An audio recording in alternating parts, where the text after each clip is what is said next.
زمان تمہارے لیے مکین و مکان تمہارے لیے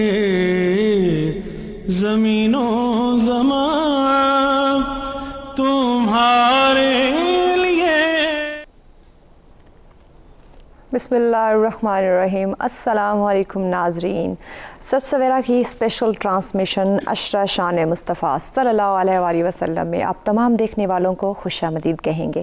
میں ہوں آپ کی ہوسٹ محوش چودھری اور ہمیشہ کی طرح ہمارے ساتھ اپنی خدمات سر انجام دینے کے لیے موجود ہیں اظہر علی عابدی صاحب۔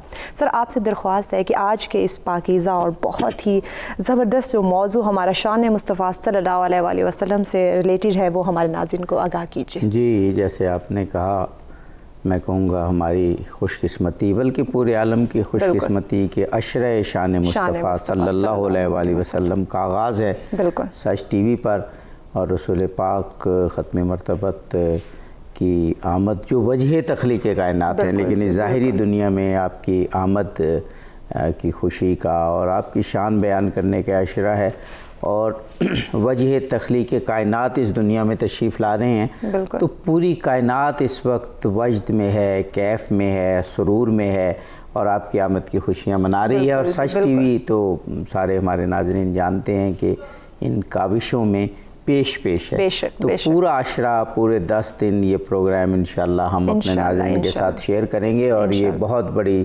سعادت ہے ہماری کہ خداوند قدوس نے ہمیں سچ ٹی وی کی پوری ٹیم کو یہ سعادت بخشی کہ عشرہ شان مصطفیٰ بنائے۔ بالکل جی، بالکل۔ تو آج کا موضوع جو سچ ٹی وی کی ریسرچ ٹیم نے رکھا بہت اہم موضوع ہے، فضائل مصطفیٰ ختم مرتبت صلی اللہ علیہ وآلہ وسلم پر تو بات ہو ہی گی، ہر روز ایک موضوع ہوگا، اور آج کا موضوع میرا خیال ہے اگر تمام موضوعات کو دیکھا جائے تو اس میں مرکزی حیثیت رکھتا ہے کہ قرآن پاک کی زبانی، قرآن پاک کی آیات کی صورت میں، قرآن پاک کی تعلیمات کی صورت میں ہم یہ دیکھیں گے کہ خداوند قدوس نے اپنے حبیب کی اطاعت کا، اتباع کا کس طرح پیغام دیا ہے پوری امت مسلمہ کو، کتنا ضروری ہے رسول پاک کی اطاعت کرنا۔ بالکل۔ ہمارے ساتھ جناب مولانا لیاقت علی اوان صاحب موجود ہیں، آپ ایک فاضل شخصیت ہیں، سچ ٹی وی کے ناظرین جانتے ہیں کتنے سادہ اور دلنشی انداز میں آپ اپنے مطالب کو بیان فرماتے ہیں۔ انشاءاللہ ہم استفادہ کریں گے۔ ہمارے ساتھ جی جناب مولانا میر اشتیاق احمد صاحب موجود ہیں، ہمارے ملک کے آپ نامور عالم دین اور نامور خطیب ہیں، اور بڑے پرجوش انداز میں آپ شان مصطفیٰ صلی اللہ علیہ وآلہ وسلم، شان اہل بیت علیہ السلام بیان فرماتے ہیں کہ لطف آ جاتا ہے۔ بالکل جی، اور ہمارے ساتھ ان علماء کے ساتھ ہماری پھر خوش نصیبی کہ ہمارے ملک کے ایک بہت ہی معروف نعت خوان جن کا بہت نام ہے نعت خوانی میں ہمارے ملک میں، جناب گل تعارف نقشبندی صاحب موجود ہیں۔ جی، خوش آمدید کہیں گے آپ تینوں مہمانوں کو، آپ نے ہمیں جوائن کیا، تو اپنے موضوع کا آغاز کرتے ہیں مولانا صاحب سے۔ جی، جناب مولانا لیاقت علی اوان صاحب، جو آپ سے ابھی ہم نے تمہیدی جملوں میں ذکر کیا کہ خداوند قدوس نے قرآن پاک میں کس قدر اہمیت بیان کی ہے اپنے حبیب کی اطاعت کی، اور لوگوں کو، پوری انسانیت کو یہ پیغام ہے، اور پھر جو ایمان لے آتے ہیں ان کے لیے تو واجب قرار دیا۔ اعوذ باللہ من الشیطان الرجیم، بسم اللہ الرحمن الرحیم، اللہم صلی علی محمد وآل محمد۔ میں آپ کی خدمت میں، اسی طرح آپ کے ناظرین کی خدمت میں، ان بابرکت ایام اور میلاد کے ان ایام کی مناسبت سے مبارکباد پیش کرتا ہوں اور شکریہ بھی ادا کرتا ہوں۔ یقیناً یہ ایسے ایام ہیں کہ کائنات کا ذرہ ذرہ جو ہے وہ خوشی کے عالم میں ہے۔ بالکل، بے شک۔ اور اس کی وجہ بھی یہ ہے، میں آپ کے سوال سے پہلے ایک نقطہ عرض کرنا چاہتا ہوں، وہ یہ کہ دیکھیے، اللہ تعالیٰ نے اس کائنات کو خلق فرمایا تو یہ بتا دیا کہ اس کائنات کو خلق کن کی برکت کی وجہ سے فرمایا؟ کیا بات. اللہ تعالیٰ اپنے حبیب کا تعارف اس انداز سے کروا رہا ہے کہ یہ تمام مخلوق میں نے اپنے حبیب کی وجہ سے خلق فرمائی ہے. لولاک لما خلقت الافلاق. اے حبیب اگر آپ نہ ہوتے تو افلاق خلق نہ کرتا، زمین و آسمان خلق نہ ہوتے، چاند اور سورج خلق نہ ہوتے. یہ ذرہ ذرہ ان کی برکت کی وجہ سے، ان کے صدقے میں خلق ہوا ہے.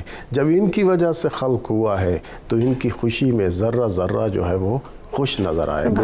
اور یہ بھی میں آپ کو بتا دوں کہ تکوینی لحاظ سے کائنات کی ہر چیز اللہ تعالیٰ کی اطاعت کرتی ہے.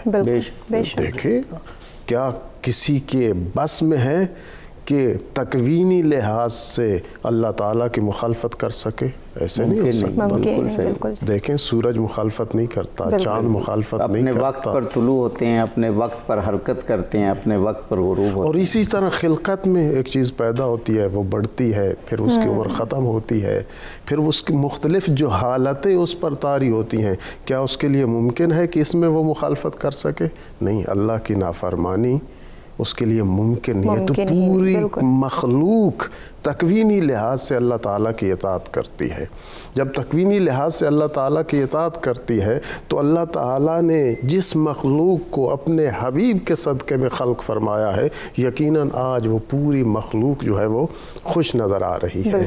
جہاں تک تعلق ہے اطاعت رسول کا اور عظمت رسول کا، اب دیکھیے قرآن کریم نے واضح انداز میں ارشاد فرمایا کہ ہم نے جس پیغمبر کو بھی بھیجا ہے اس کی اطاعت کو واجب قرار دیا ہے. بالکل صحیح. یعنی پیغمبر اکرم صلوات اللہ وسلامہ علیہ کے علاوہ بھی جو پیغمبر آئے ہیں ان کی اطاعت لوگوں پر واجب ہے. ڈاکٹر صاحب یہاں ہمیں ایک بریک لینی ہے، بریک کے بعد جی بالکل آپ کی بات کو مزید بھی آگے بڑھائیں گے، لیکن وقت ہو جاتا ہے ایک بریک کا. ہمارے ساتھ رہیے گا. زمین و زمان تمہارے لیے، مکین و مکان تمہارے لیے، زمین و زمان تمہارے لیے، زمین و زمان تمہارے لیے، مکین و مکان تمہارے لیے، زمین و زمان تمہارے لیے. ویلکم بیک ناظرین. شان مصطفیٰ صلی اللہ علیہ وآلہ وسلم کے اس اسپیشل سیگمنٹ میں آپ کو خوش آمدید کہیں گے، اور بہت ہی خوبصورت باتوں کا سلسلہ شروع ہو چکا تھا. کیوں عابدی صاحب؟ جی جناب مولانا لیاقت علی اعوان صاحب اطاعت خداوندی کو جوڑ رہے تھے اطاعت مصطفی سے، کیونکہ آغا صاحب آپ فرما رہے تھے نا کہ اللہ کی اطاعت پوری کائنات کر رہی ہے، اور اللہ کا فرمان ہے کہ میرے حبیب کی اطاعت کرو. فرمائیے. جی میں عرض کر رہا تھا کہ اللہ تعالیٰ نے جتنے انبیاء بھی بھیجے سب کی اطاعت لوگوں پر واجب قرار دی ہے. اپنے حبیب حضرت محمد مصطفیٰ صلی اللہ علیہ وآلہ وسلم کی اطاعت بھی لوگوں پر فرض قرار دی ہے، اور واضح انداز میں فرمایا کہ من یطع الرسول فقد اطاع اللہ، کہ جو رسول کی اطاعت کرے گا وہ اللہ کی اطاعت کرے گا. اللہ کی اطاعت یہ ہے کہ رسول کی اطاعت. اس کی تفصیل ابھی ہم آپ دونوں شخصیات سے جانیں گے، لیکن شان مصطفیٰ کا پروگرام ہے. اب جی چاہتا ہے کہ نعت رسول مقبول ہم سنیں. تو ایک خوبصورت سا کلام بسم اللہ کیجئے گا. میلاد کے دن آئے، خوشیوں کا زمانہ ہے، میلاد کے دن آئے، خوشیوں کا زمانہ ہے، دل رام بچھا دینا، سرکار نے آنا ہے، دل رام بچھا دینا. بے شک میرے آقا کے احسان ہے منگتوں پر،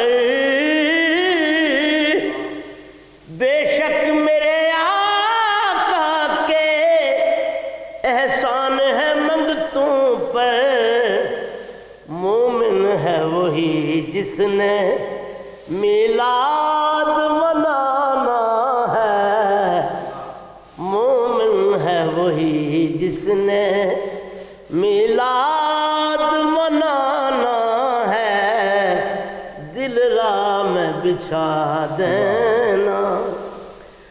مولا نے کہا جبریل کعبے میں لگا جھنڈے، مولا نے کہا جبریل کعبے میں لگا جھنڈے، محبوب کی آمد ہے، ہاں محبوب کی آمد ہے، دنیا کو بتانا ہے، محبوب کی آمد ہے۔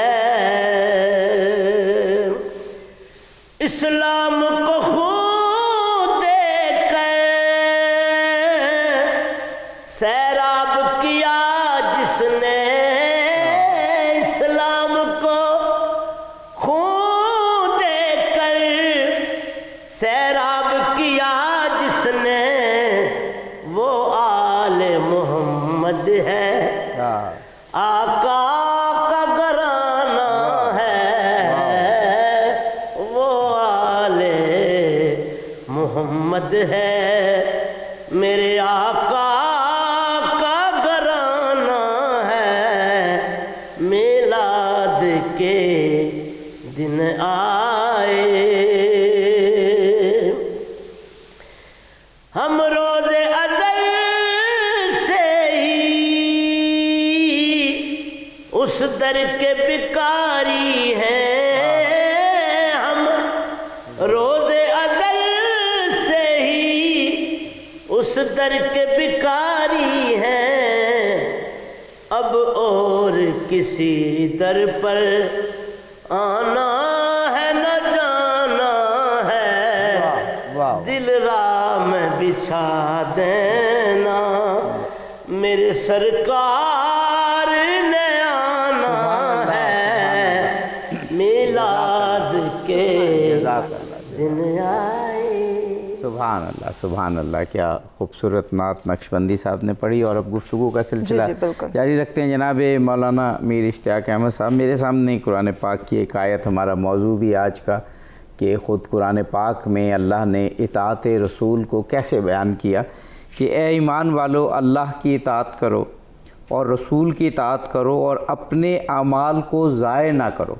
یہ تو گویا معلوم ہو رہا ہے کہ اگر رسول پاک کی جانب ہم دیکھیں گے نہیں، ان کی اطاعت نہیں کریں گے، تو کوئی اعمال بارگاہ عزدی میں قبول ہی نہیں ہوں گے۔ فرمائیے گا۔ بسم اللہ الرحمن الرحیم، والصلاة والسلام علی سید الانبیاء والمرسلین۔ عشرہ شان مصطفیٰ کریم صلی اللہ تعالیٰ علیہ وآلہ وسلم کی اس خوبصورت سلسلہ کے انعقاد اور اہتمام پر سچ ٹی وی کو مبارکباد پیش کرتا ہوں۔ بہت شکریہ۔ گزارش یہ ہے کہ حضور نبی رحمت صلی اللہ تعالیٰ علیہ وآلہ وسلم سلسلہ نبوت کے آخری سالار ہیں۔ آپ علیہ الصلوۃ والسلام سے قبل بھی جو 1.25 لاکھ پیغمبر رسول کم و بیش اس دنیا میں تشریف لائے، ان سبھی کی اطاعت اللہ کی اطاعت کے ساتھ لوگوں پر، ان کے ماننے والوں اور پیروکاروں پر فرض تھی۔ صحیح۔ اس کی قانونی، شرعی اور اخلاقی ہر اعتبار سے ایک بڑی واضح حیثیت ہے۔ صحیح۔ اللہ تبارک و تعالیٰ نے ارشاد فرمایا کہ وَمَا أَرْسَلْنَا مِن رَسُولٍ إِلَّا لِيُطَاعَ بِإِذْنِ اللَّهِ۔ یہ ایسے نہیں ہے کہ کوئی رسولوں کی اپنی ضرورت تھی یا کسی حادثاتی طور پر یا ایک تمدن اور رواج کے طور پر، عرف کے طور پر کوئی چیز جاری ہو گئی، بلکہ خود اللہ پاک نے حکم فرمایا کہ اللہ تعالیٰ ارشاد فرماتا ہے میں نے کوئی رسول ایسا بھیجا نہیں کہ جس کی میں نے اطاعت کا حکم نہ دیا۔ بے شک۔ جو بھی رسول دنیا میں تشریف لائے، مبعوث ہوئے، پیغمبر آئے، جنہوں نے بھی دعوت و ارشاد کا کام کیا ہے، ان کی اطاعت لازمی تھی، ان کے پیچھے چلنا اور ان کی بات کو ماننا، فرمانبرداری کو اختیار کرنا اور ان کی غلامی اور تابعداری کا پٹا گلے میں ڈالنا، یہ شرط تھی مسلمانی کی۔ یہ شرط تھی ایمان کی. تو ہر پیغمبر اور رسول کی اطاعت اس طرح لازم تھی کہ اس کی اطاعت کے بغیر ایمان کا تصور ہی نہیں ہے. اگر کوئی اپنے پیغمبر اور رسول کی اطاعت نہیں کرتا گویا اس نے اس پر ایمان اور اس کی دعوت کو قبول ہی نہیں کیا.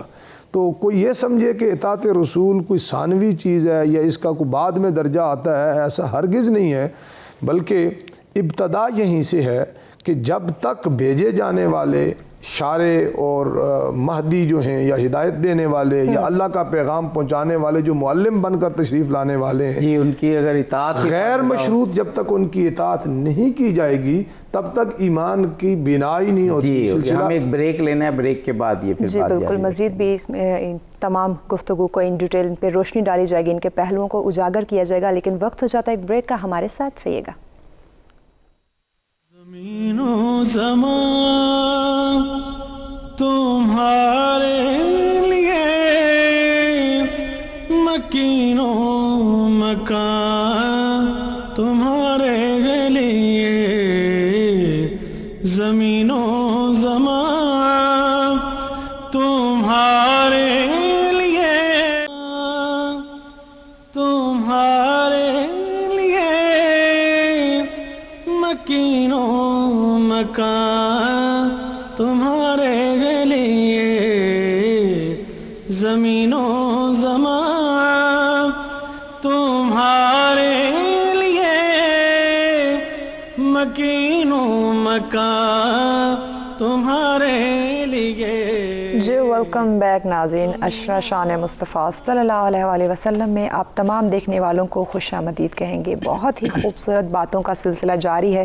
تو عابدی صاحب بنا کسی تاخیر کے اس گفتگو جی جناب مولانا میر اشتیاق احمد صاحب کو میں چاہوں گا کہ اپنی بات مکمل فرما لیں کہ آپ فرما رہے ہیں کہ جو بھی رسول اللہ نے بھیجے، نبی بھیجے، ان کی اطاعت واجب کی. فرمائی اس میں ایک خاص چیز عابدی صاحب یہ ہے نا کہ اللہ تعالیٰ کا زمین پر براہ راست نمائندہ نبی اور رسول ہوتا ہے، اور اللہ تبارک عبادت اور کچھ مخصوص جو اس کے حقوق ہیں وہ اس کے ساتھ خاص ہیں. باقی اللہ کی نیابت جو خلافت یا نیابت کا ابتدائی جو اللہ تعالیٰ نے جس کو نمائندہ اپنا یا نائب بنایا ہے وہ رسول اور نبی ہیں. تو نبی اور رسول اپنے زمانے کا امام بھی ہوتا ہے، وہ مقتدا اور پیشوا بھی ہوتا ہے، اور وہ نائب خلیفۃ اللہ بھی ہوتا ہے. صحیح. تو اللہ کی نیابت کو زمین پر اس کے حقوق کو استعمال کرتے ہوئے وہ زمین کے انتظام و انصرام کو چلاتا ہے. ضروری ہے، لازم ہے اس کی، چونکہ کوئی شے معصیت کی طرف نہیں جا سکتی. بالکل نبی سارے کے سارے ہمارا اہل اسلام کا عقیدہ ہے، اور جس کا یہ عقیدہ نہیں ہے اسے ہم اہل اسلام میں نہ ہم گنتے ہیں نہ اللہ گنتا ہے. معصوم عن الخطا انبیاء کرام علیہم السلام سارے کے سارے معصوم ہوتے ہیں، ان سے خطا کا امکان ہی نہیں. اور کوئی امکان سمجھے اس کی وضع قطع تعارف کوئی بھی ہو، امکان کے نبی خطا کر سکتا ہے یا نبی گناہ، تو چونکہ وہ پاکیزہ ہوتے ہیں، چونکہ وہ اللہ تعالیٰ کی نگرانی میں ہوتے ہیں، ان کا کوئی کام ایسا ہو نہیں سکتا کہ اس میں تردد ہو کہ ہم اس کے پیچھے چلیں یا نہ چلیں. قرآن مقدس یعنی پھر اطاعت کرنا مشکل ہو جائے گا نا. ربیع الاول شریف کے عشرہ شان مصطفیٰ کے حوالے سے بہت ہی خوبصورت چیز ہے، اور اس کے اوپر ہمارا اسلامک لا موسٹلی میکسیمم اسی کے اوپر بیس کرتا ہے. ما آتاکم الرسول فخذوہ وما نہاکم عنہ فانتہوا. میں جو تمہیں رسول دے دے آنکھیں بند کر کے بلا چون چراں لے لو، اسے مضبوطی سے پکڑ لو. اور جس شے سے رسول تمہیں منع کر دے، جس شے جو رسول نہیں دیتے، جس سے رسول منع کر دے، اس میں تمہیں بظاہر اپنا فائدہ ہی کیوں نہ نظر آتا ہو، اس سے رک جاؤ. دار و مدار اس کا فائدے اور نقصان کا، ضرر اور نفع کا اس بات پر ہے کہ جو رسول فیصلہ کرے گا وہ فیصلہ آخری اور حتمی ہوگا. جس میں رسول تمہیں الاؤ کر دے اسی میں تمہارا بھلا ہے، اور جس سے رسول منع کر دے اسی میں نقصان ہے. بچ جاؤ، یہ مطلق اطاعت ہے رسول کی. جی آغا صاحب آپ اس میں وقفے میں، ہمارے پاس ابھی 1.5-2 منٹ ہے، اس میں آپ کچھ اضافہ کرنا چاہیں کہ جو رسول تمہیں دیں وہ لے لو، اور جس سے وہ منع کریں رک جاؤ. بالکل. جی دیکھیے، اللہ تعالیٰ نے پیغمبر کس لیے بھیجے؟ نبی مکرم اسلام صلی اللہ علیہ وآلہ وسلم ان کی بعثت کا مقصد کیا ہے؟ ان کی بعثت کا مقصد اور ہدف یہ ہے کہ اللہ تعالیٰ کے کلام کی تبیین کریں، اور قرآن کریم نے واضح انداز میں یہ بیان فرمایا کہ اے حبیب، یہ قرآن کریم جو آپ پر نازل کیا ہے لِتُبَيِّنَ لِلنَّاسِ، اس کو بیان کرنا آپ کا وظیفہ ہے۔ جب اللہ تعالیٰ نے رسول اکرم کا یہ وظیفہ معین فرمایا ہے کہ میرے کلام کی تفصیل آپ نے بیان کرنی ہے، تو پھر ان کی اطاعت بھی واجب ہے، ورنہ اگر ان کی اطاعت واجب نہیں ہوگی، ان کی اطاعت فرض نہیں ہوگی، تو وہ جو مقصد ہدایت ہے وہ حاصل نہیں ہوگا۔ تو جیسے قاری صاحب نے بھی ارشاد فرمایا، یہ جتنی آیات ہیں کہ جن میں نبی مکرم کی اطاعت کو واجب قرار دیا جا رہا ہے، یہ نبی کی عصمت پر بھی دلالت کرتی ہیں۔ مثلا قرآن کریم نے واضح انداز میں کہا کہ اللہ ولی ہے اور اللہ کا رسول ولی ہے۔ قرآن کریم نے واضح انداز میں ارشاد فرمایا، اللہ کی اطاعت کرو اور اللہ کے رسول کی اطاعت کرو۔ تو اللہ کے رسول کی اطاعت ان دو جہتوں سے ضروری، ایک یہ کہ وہ قرآن کی تبیین کرنے والے ہیں، اللہ کے احکام کو بیان کرنے والے، اور دوسرا یہ کہ انہیں ولایت مطلقہ حاصل ہے۔ یہ ولایت مطلقہ اور یہ قرآن کی تبیین کا وظیفہ اللہ تعالیٰ کے اس حبیب کی اطاعت کو واجب قرار دیتا ہے۔ اگر لوگ اطاعت کریں گے تو ان تک احکام الہی پہنچیں گے، اور گویا یہ رسول کی اطاعت نہیں ہے، یہ خدا کی اطاعت ہے۔ کیوں؟ رسول کی اطاعت ہے خدا کے فرامین میں، چونکہ وہ جو بھی بیان کرتے ہیں اللہ کا حکم بیان کرتے ہیں۔ ہم ایک بریک پہ جانا ہے، جی ایک بریک کی جانب بڑھنا ہے۔ گفتگو کو مزید بھی ان ڈیٹیل آگے بڑھائیں گے، لیکن وقت ہو جاتا ہے بریک کا، ہمارے ساتھ رہیے گا۔ دن ہو بلے صبا چلے کہ باغ پھلے وہ پھول کھلے، کہ دن ہو بلے لیوا کے تلے ثنا میں کھلے، تمہارے لیے مکین و مکان، تمہارے لیے زمین و زمان، تمہارے لیے مکین و مکان، تمہارے۔ جی ویلکم بیک ناظرین، عشرہ شان مصطفیٰ صلی اللہ علیہ وآلہ وسلم میں آپ کو کہیں گے خوش آمدید۔ اپنے مہمانوں سے بہت ہی خوبصورت باتوں کا سلسلہ جاری تھا، لیکن عابدی صاحب جہاں اتنی خوبصورت باتیں ہو رہی ہیں شان مصطفیٰ صلی اللہ علیہ وآلہ وسلم سے متعلق، وہاں پہ نعت رسول مقبول صلی اللہ علیہ وآلہ وسلم کا ہونا بھی بہت زیادہ ضروری ہے۔ تو گل صاحب آپ سے ریکویسٹ ہے کہ خوبصورت سا کلام بسم اللہ کیجیے۔ حبیب خدا دی ثنا کر دے پے ہاں، حبیب خدا دی ثنا کر دے پے ہاں، اسی راضی اپنا خدا کر دے پے ہاں، اسی راضی اپنا خدا کر دے پے ہاں۔ اللہ نے عرشاں تے میلاد کیتا، اللہ نے عرشاں تے میلاد کیتا، اسی اُدی سنت ادا کر دے پے ہاں، اسی اُدی سنت ادا کر دے پے ہاں۔ حسین ابن حیدر نے کربل چ دسیا، حسین ابن حیدر نے کربل چ دسیا، جو کیتا ہے وعدہ وفا کر دے پے ہاں، اسی اُدی سنت ادا کر دے پے ہاں۔ خدا کے نام شرنو اے میرے پیارے، خدا کے نام شرنو اے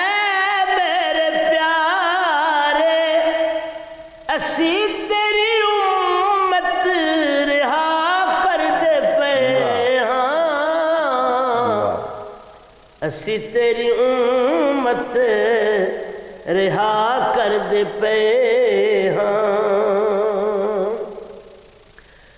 صدا اٹھ دے پے دے صدا چل دے پھر دے صدا اٹھ دے پے دے صدا چل دے پھر دے اسی مصطفیٰ دی ثنا کر دے پے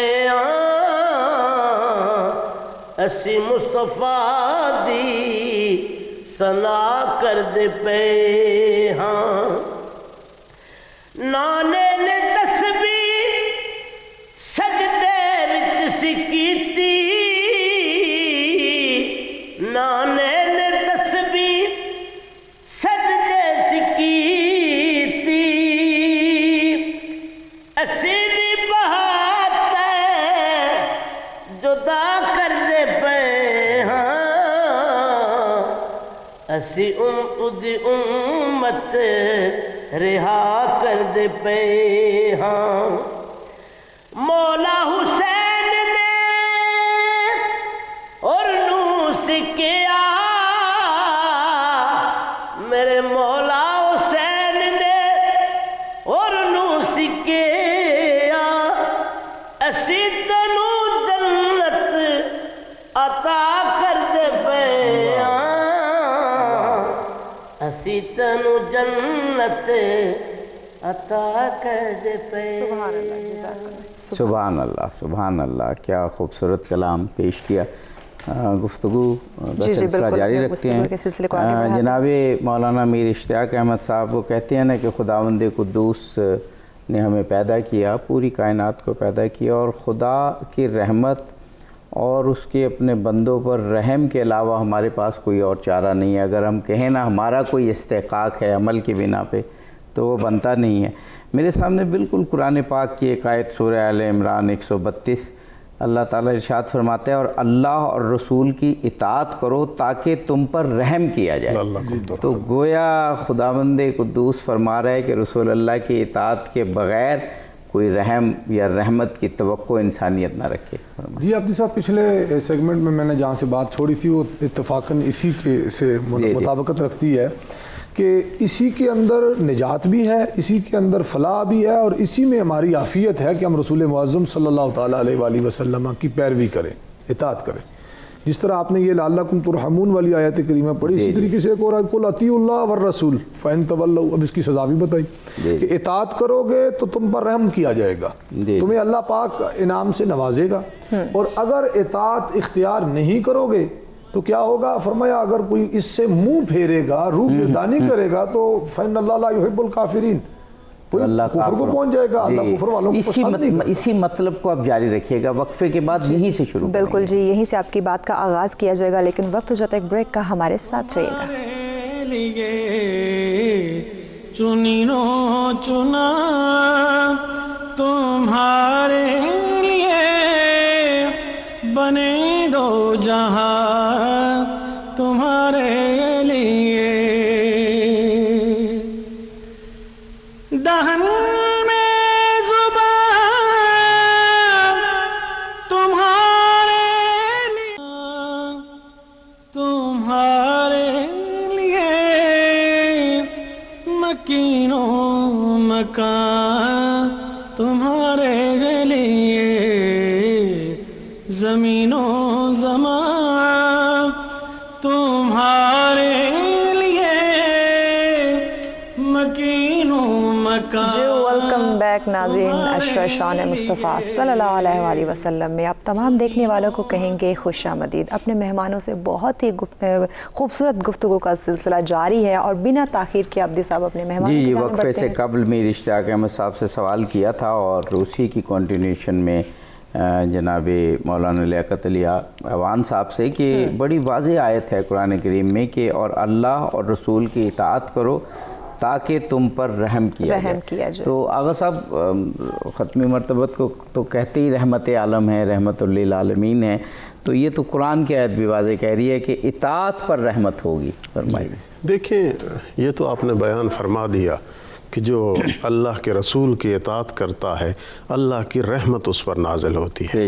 اس کے علاوہ بھی بہت سارے انعامات اس شخص کو دیے جاتے ہیں جو اللہ کے رسول کی اطاعت کرتا ہے. مثلا قرآن کریم نے واضح انداز میں ارشاد فرمایا کہ وَمَن يُطِعِ اللَّهَ وَالرَّسُولَ فَأُولَٰئِكَ مَعَ الَّذِينَ أَنْعَمَ اللَّهُ عَلَيْهِمْ کہ جو اللہ اور اس کے رسول کی اطاعت کرے گا تو اس کا حشر ان کے ساتھ ہوگا جن پر اللہ نے اپنا انعام نازل فرمایا ہے.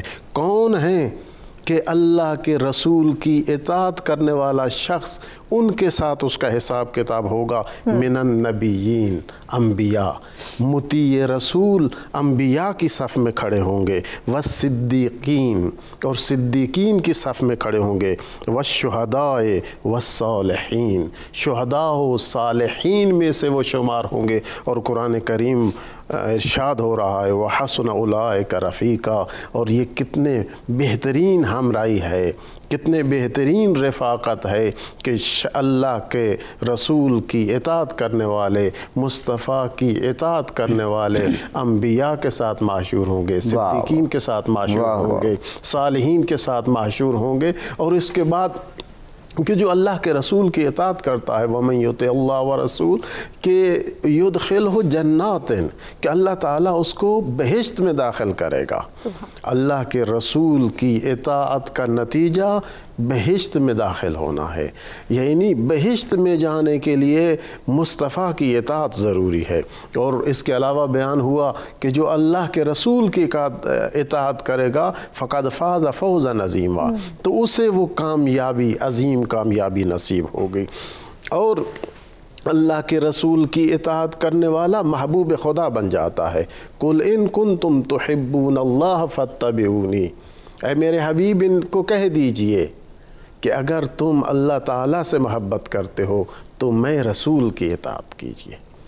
یعنی اللہ تعالیٰ کی محبت جو کرتے ہیں وہ وہی محبت کرتے ہیں جو رسول کی اطاعت بھی کرتے ہیں.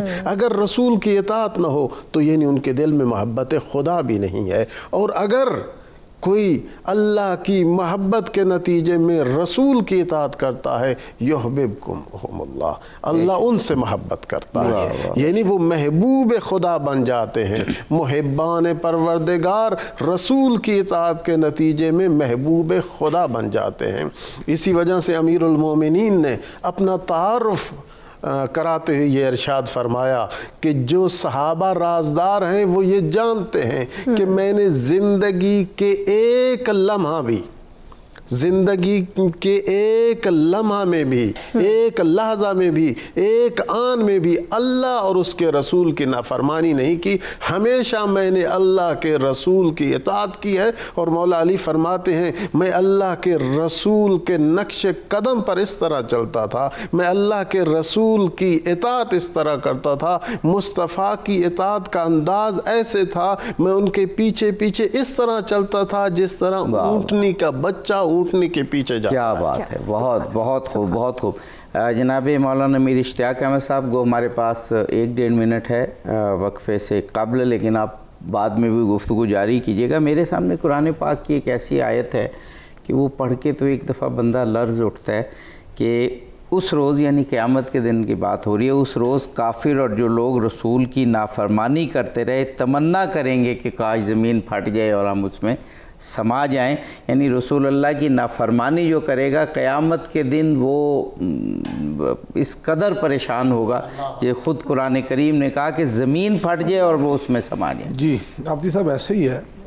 یعنی ایک طرف تو اطاعت کے انعامات کا ذکر ہو رہا تھا، آپ کی معصیت یا نافرمانی کا جو وبال ہے یا جو اس کا عذاب ہے، بالکل اسی طریقے سے جیسے قرآن مجید کی آیت آپ نے کوٹ کی، نبی علیہ الصلوۃ والسلام نے ارشاد فرمایا کل امتی یدخلون الجنت الا من ابا، میری امت ساری کی ساری جنت میں جائے گی ما سوائے اس کے کہ جو میری نافرمانی کرے گا. لفظ ایسا استعمال کیا جس کے اوپر صحابہ کرام علیہم الرضوان نے سوال کیا من یأبی یا رسول اللہ صلی اللہ علیہ وسلم, کون بندہ ہے جس کے بارے میں آپ فرماتے ہیں کہ جو خود جانے سے انکار کر دے. جنت میں ہر کوئی جائے گا لیکن وہ نہیں جائے گا جو خود جنت میں جانے سے انکار کر دے. ان لفظوں پہ غور کرنے کی ضرورت ہے ہمیں بھی اور ہمارے ناظرین کو بھی, کہ جنت سب کے لیے کھلی ہے, جو خود انکار کر دے اسے تو زبردستی نہیں لے کے جایا جائے گا.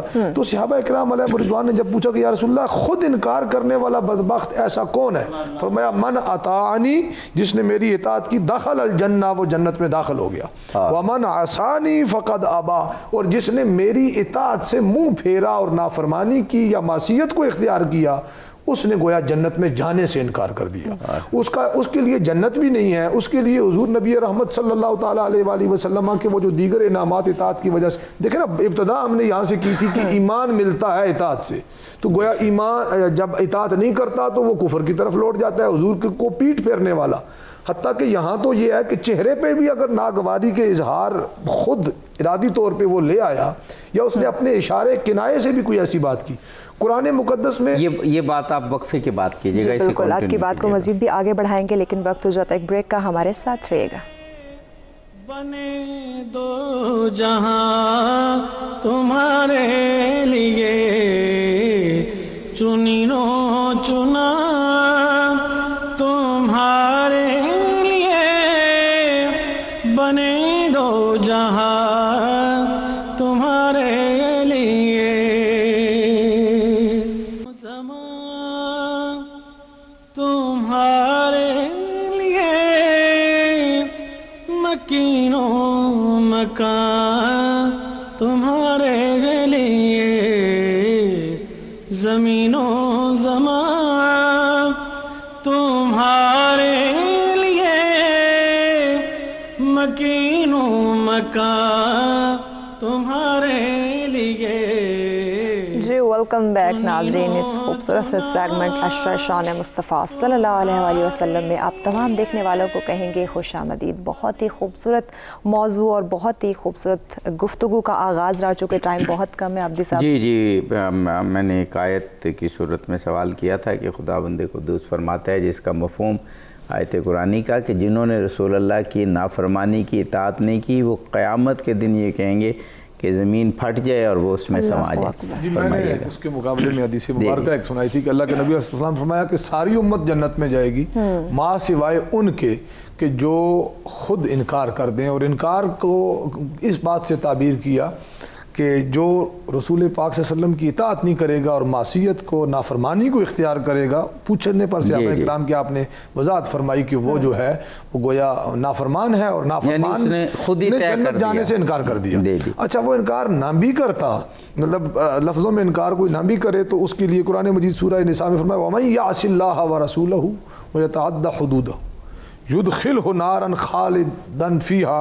فرمایا کہ وہ جو اللہ کی نافرمانی کرے اور رسول کی نافرمانی کرے اور اللہ کی حدود سے تجاوز کرے, ان کو اللہ پاک جہنم میں داخل کرے گا اور وہ ہمیشہ اس میں رہیں گے. وَلَهُ عَذَابٌ مُّهِينٌ. اب یہاں ایک سوچنے کی بات یہ ہے کہ دائمی جہنم, ایک تو یہ نا کہ کوئی بڑے سے بڑا گناہ گار کبیرہ گناہوں کا خدا نخواستہ مرتکب ہو, وہ جہنم میں جائے گا اپنے گناہوں کی سزا کاٹ کے. بہت بڑے جرائم کی آپ لسٹ بنا لیں, تو اگر اس کے اندر ایمان کا ذرہ بھی ہے, رتی رائی کے دانے کے برابر بھی ایمان ہے, تو وہ واپس اپنی سزا کاٹ کے جنت میں آئے گا. لیکن جو نافرمان ہے رسول پاک کا, اطاعت گزار نہیں ہے اور اطاعت سے انکار کرتا ہے, نافرمانی کرتا ہے, پیٹ پھیرتا ہے نبی پاک کو اور آپ کی تعلیمات کو اور آپ کی ہدایات اور احکام کو, اس کے لیے فرمایا گویا وہ ایسا کافر ہے, چونکہ کافر کے لیے دائمی دوزخ ہے نا, دائمی عذاب. ایک تو یہ بات.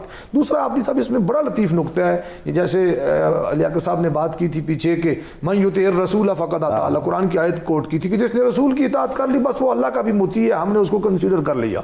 یہاں بات ہے وَمَن يَعْصِ اللَّهَ وَرَسُولَهُ, اللہ پاک نے یہاں عطف لا کر یہ بات سمجھائی ہے کہ جو خدا کا نافرمان ہے وہ اکیلا خدا کا نافرمان نہیں، وہ مصطفیٰ کا بھی نافرمان ہے، اور جو میرے محبوب کا نافرمان ہے وہ تنہا محبوب کا نافرمان نہیں، وہ اللہ کا بھی نافرمان ہے۔ ایسے ممکن نہیں کہ خدا سے تو کوئی اطاعت گزاری کا وہ کرے، کمٹمنٹ کرے اور کہے کہ مجھے۔ اب یہاں سے ایک اور بڑا اہم اصول ہو، چونکہ وقت تھوڑا ہے، وہ یہ نکلتا ہے کہ جس طرح کتاب اللہ کی پیروی اور اس کی قانونی حیثیت ہے، اسی طریقے سے سنت رسول اللہ کی حیثیت بھی ہے۔ کتاب و سنت کو ملائیں گے تو اسلام کا قانون بنے گا، اللہ کے احکام اور رسول اللہ کی پیروی اور آپ کی سیرت کو اپنانا، ان دونوں کو ملائیں گے تو آپ کا اسلام بنے گا۔ کوئی یہ سمجھے کہ سنت کی حجیت یا اس کی ضرورت نہیں ہے، صرف قرآن کافی ہے، تو وہ بندہ بھی گمراہ ہے۔ جس نے خدا کی نافرمانی کی یا مصطفیٰ کی نافرمانی کی، ٹھکانہ اس کا جہنم ہے، اور صرف کچھ عرصے کے لیے نہیں، دائمی جہنم ہے۔ یہ جو بات کی میر صاحب نے، ایک اور طریقے سے اس کو یوں بھی بیان کیا جا سکتا ہے نا کہ جسے رسول پاک سے حقیقی محبت نہیں، وہ رسول پاک کو اپنا محبوب نہیں سمجھتا، پھر اطاعت بھی نہیں ہو سکتی، اور پھر اللہ کے حضور جو ہے ایک کامیاب انسان جنتی ہونے کا حقدار بھی نہیں ہو سکتا۔ یہ دیکھیں، اللہ کے رسول کی جو اطاعت ہے وہ اللہ تعالیٰ نے اسی لیے فرض کی ہے کہ انسان اس اطاعت کے ذریعے سے نجات اور فلاح اور کامیابی کو حاصل کرے۔ اسی وجہ سے اللہ تعالیٰ نے رسول اکرم کی اطاعت کا حکم دیا ہے۔ اور عابدی صاحب یہ نقطہ بھی بڑا اہم ہے، چونکہ ظاہر ہے میرے خیال اس کے بعد وقت نہیں ملے گا، جہاں اللہ اور اس کے رسول کی اطاعت کا حکم دیا جا رہا ہے قرآن کریم میں، اطیعوا اللہ ورسولہ ولا تنازعوا، اس کے بعد یہ کہا جا رہا ہے کہ آپس میں مت جھگڑو، یعنی اللہ اور اس کے رسول کی اطاعت کے سائے میں آپس میں متحد ہو جائیے، اللہ اور اس کے رسول کی اطاعت کے سائے میں آپس کے جھگڑے ختم کیجئے، ولا تنازعوا فتفشلوا، اگر آپس میں جھگڑا کرو گے تو تم کمزور ہو جاؤ گے، تمہاری ہوا اکھڑ جائے گی۔ یعنی اللہ کے رسول کی اطاعت کا تقاضا یہ ہے کہ عاشقان مصطفیٰ متحد ہو جائیں، عاشقان مصطفیٰ آپس کے اختلافات جو بہت چھوٹے چھوٹے ہیں ان کو ختم کریں۔ اور اگر ہم یہ عشرۂ شان مصطفیٰ منانا چاہتے ہیں تو عشرۂ شان مصطفیٰ منانے کا ایک بہترین انداز یہ ہے کہ پوری امت مصطفیٰ متحد نظر آئے، تاکہ دنیا یہ دیکھے کہ مصطفیٰ کے ماننے والے، رحمت للعالمین کے ماننے والے آپس میں جھگڑتے نہیں ہیں بلکہ سارے متحد ہیں۔ پروگرام کا صرف یہ وقت ختم ہو گیا۔ جی حسن یوسف دم عیسیٰ ید بیضاداری آنچ خوبان ہمیں دارن تو سبحان اللہ۔ دونوں مہمانوں نے کیا خوبصورت گفتگو کی، کاش کے اور ٹائم ہو، اور ہم لیکن یہ تو پورا عشرہ ہے، پھر بلائیں گے انشاءاللہ اپنے مہمانوں کو۔ جی مہمانوں کو بہت شکریہ، آپ نے وقت دیا اور اتنی خوبصورت گفتگو بھی رہی۔ اسی کے ساتھ اپنے معزز مہمانوں کو اور اینکرز کو دیجیے اجازت، لیکن جانے سے پہلے گل صاحب آپ سے درخواست ہے کہ ایک خوبصورت سا اختتامی کلام پیش کیجیے۔ دل میں کسی کو اور بسایا نہ جائے گا،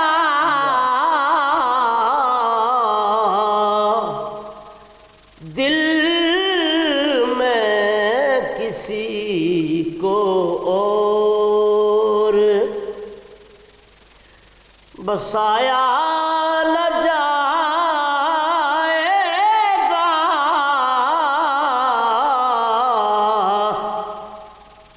عشق رسول پاک بلایا نہ جائے گا، دل میں کسی کو اور ہم کو جزا ملے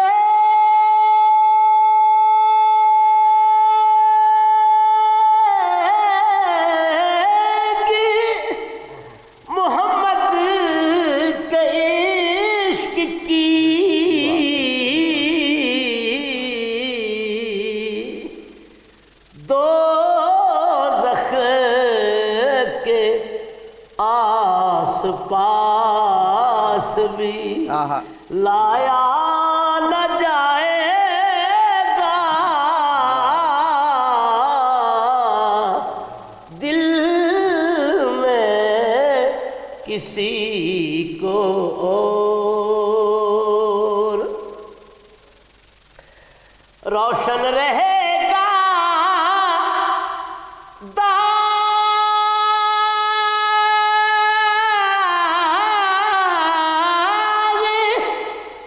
فراق شہ امم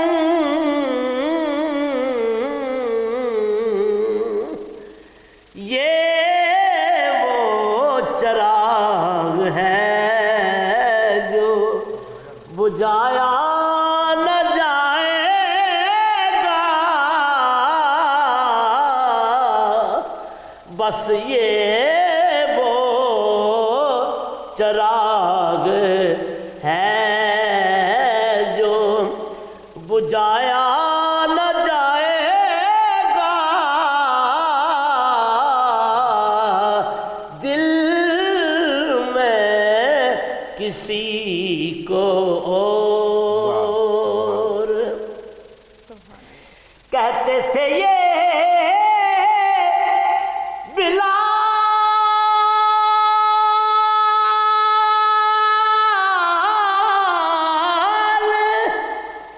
تشدد پہ کفر کے